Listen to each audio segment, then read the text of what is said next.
Today we're going to read Half Chicken. Half Chicken is a folktale, and people have been telling traditional stories or folktales for many years. Folktales often tell about events that could not happen in real life. Characters in folktales often learn a lesson. A folktale may also explain why something is the way it is. In Half Chicken, you will read about an important lesson that the main character learns. So as we read, I want you to think about what that lesson is that he's going to be learning. Okay, this is another story where we're going to be talking about cause and effect. Remember that a cause is something that happens to cause something else to happen, which would be the effect. All right, so we will begin. So a folktale is a kind of a traditional tale. So what that means is folktales, sometimes when we read them, they will sound familiar, that you've heard the story before. Maybe you haven't heard this exact story before, but it sounds familiar because you've heard maybe a different version of it. It has a simple plot that teaches us a lesson. Remember, a plot is what happens in the beginning, middle, and end. And we have animal characters who talk and act like people. So that's a good indication that a folktale is definitely fiction, because if you have talking animals and they're acting like people, that is certainly not true. The author is Alma Florida. Alma Florida comes from a family of storytellers. She first heard of the story Half Chicken from her grandmother. It was one of her favorites as a child. She loved the folktale so much that she decided to write her own retelling of it. Kim Howard was the illustrator. She's illustrated more than 25 children's books. Her style is full of color and detail. When she is not illustrating, she is painting and making collages. She also teaches students all over the world about art. Half Chicken.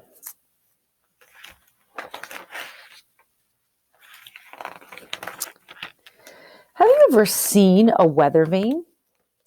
Do you know why there is a little rooster on one end spinning around to let us know which way the wind is blowing?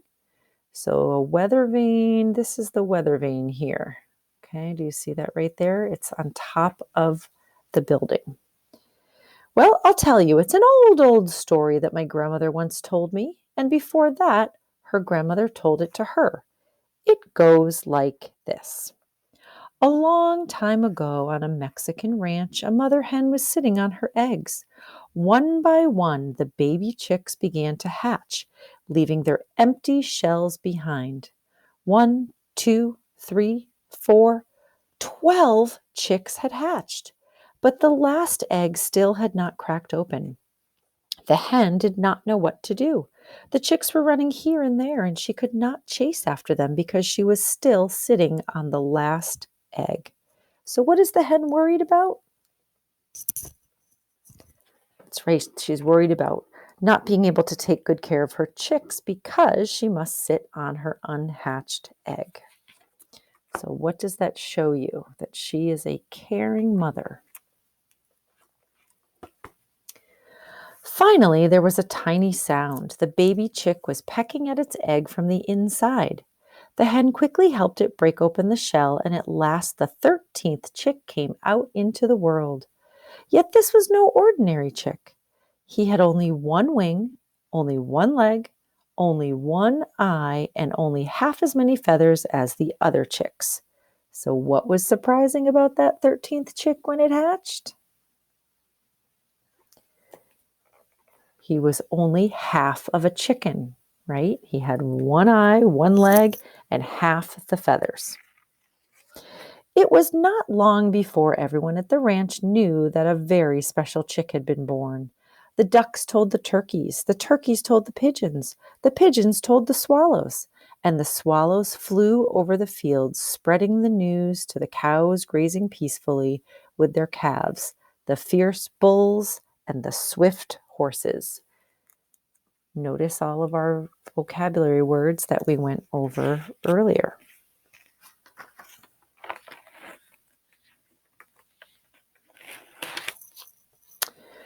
Soon the hen was surrounded by animals who wanted to see the strange chick. One of the ducks said, "But he has but he only has one wing."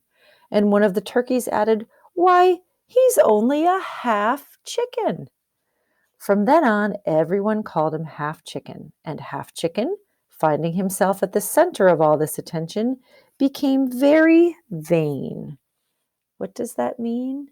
When someone is very vain, they care very much about their appearance, and he wants to be the center of everyone's attention. One day he overheard the swallows who traveled a great deal talking about him. "Not even at the court of the viceroy in Mexico City is there anyone so unique." Then Half Chicken decided that it was time for him to leave the ranch. Early one morning, he said his farewells, announcing, "Goodbye, goodbye. I'm off to Mexico City to see the court of the viceroy." And hip hop, off he went, hippity hopping all along on his only one foot. So why does Half Chicken leave the ranch? Where is he going?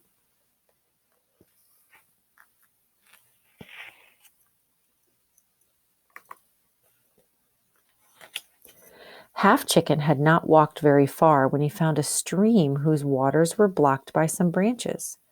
"Good morning, Half Chicken. Would you please move the branches that are blocking my way?" asked the stream. Half Chicken moved the branches aside. But when the stream suggested that he stay a while and take a swim, he answered, "I have no time to lose. I'm off to Mexico City to see the court of the viceroy." And hip hop, off he went, hippity hopping along on his only foot. So see if you can visualize the setting on page 322 when Half Chicken talks to the stream. So think about the details that the author told us.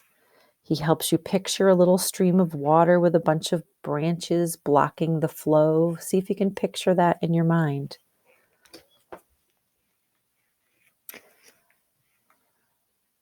A little while later, Half Chicken found a small fire burning between some rocks.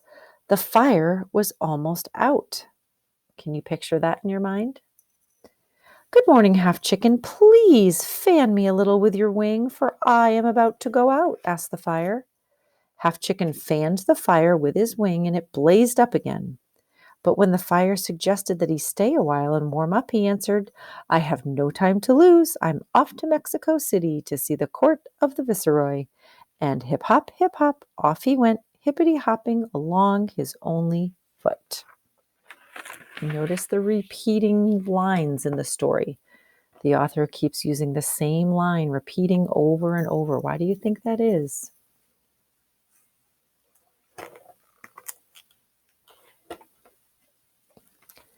After he had walked a little farther, Half Chicken found the wind tangled in some bushes. "Good morning, Half Chicken. Would you please untangle me so that I can go on my way?" asked the wind. Half Chicken untangled the branches, but when the wind suggested that he stay and play and offered to help him fly here and there like a dry leaf, he answered, "I have no time to lose. I'm off to Mexico City to see the court of the viceroy." And hip hop, off he went, hippity hopping along on his only foot. At last he reached Mexico City. So, how do you imagine the voices of the wind, the fire, and the stream? What might they sound like? Maybe the stream sounds like flowing water. Maybe the fire sounds like crackling of fire. Okay. And remember, hip hop, hippity hopping. That's the use of alliteration. We've talked about that before, where an author repeats the same beginning sound over and over and over. It's pleasing to the ear. We like to listen to it. It's kind of sing-songy, like a song or a poem. Half Chicken crossed the enormous Great Plaza. He passed the stalls laden with meat, fish, vegetables, fruit, cheese, and honey. He passed the Parian, the market where all kinds of beautiful goods were sold. Finally, he reached the gate of the Viceroy's palace. Good afternoon, said Half Chicken to the guards in fancy uniforms who stood in front of the palace. I've come to see the viceroy.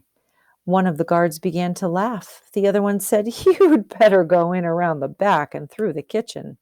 So Half Chicken went, hip hop, around the palace and to the kitchen door. The cook who saw him said, What luck! This chicken is just what I need to make a soup for the viceroy. And he threw Half Chicken into a kettle of water that was sitting on the fire. When Half Chicken felt how hot the water was, he said, Oh, fire, help me. Please don't burn me. So, why did the guards send him into the kitchen? They were playing a little trick on him. They laughed at him and sent him to the kitchen where the cook tries to make him into the soup. Do you think the guards knew that that was going to happen? And what clues do the words and pictures of the guards and the cook give you about the viceroy?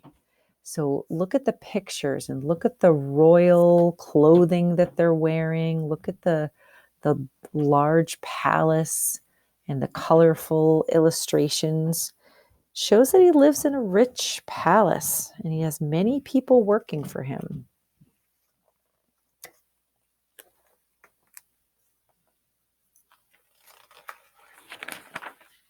The fire answered, You helped me when I needed help. Now it's my turn to help you. Ask the water to jump on me and put me out. Then Half Chicken asked the water, Oh, water, help me. Please jump on the fire and put him out so he won't burn me. And the water answered, You helped me when I needed help. Now it's my turn to help you. And he jumped on the fire and put him out. When the cook returned, he saw that the water had spilled and the fire was out. This chicken has been more trouble than he's worth, exclaimed the cook. Besides, one of the ladies in waiting just told me that the viceroy doesn't want any soup. She wants to eat nothing but salad. And he picked Half Chicken up by his only leg and flung him out the window. So why does the cook throw Half Chicken out the window? He's just too much trouble. The water has spilled all over and the viceroy doesn't even want any soup. When Half Chicken was tumbling through the air, he called out, Oh, wind, help me, please. And the wind answered, You helped me when I needed help. Now it's my turn to help you. And the wind blew fiercely. He lifted Half Chicken higher and higher until the little rooster landed on one of the towers of the palace. From there, you can see everything you want, Half Chicken, with no danger of ending up in the cooking pot. And from that day on, weathercocks have stood on their only legs, seeing everything that happens below and pointing whichever way their friend the wind blows. So that is how Half Chicken turned into a weathervane. And a weathervane blows in the wind and points in the direction that the wind is blowing. So the reason why he ends up on top of the roof is because all of the friends that he met along the way on his journey, Half Chicken stopped to help. And in return, they saved his life. And now we understand why he was half a chicken and he only had one wing, one leg, one eye, because he has to be flat, right? He's not a real stuffed chicken on top of a building. If you've ever seen a weathervane, usually they're made out of metal and they're mounted on top of a barn or another type of building. And again, they move in the wind, and the wind, they point in the direction that the wind is blowing. So that is Half Chicken.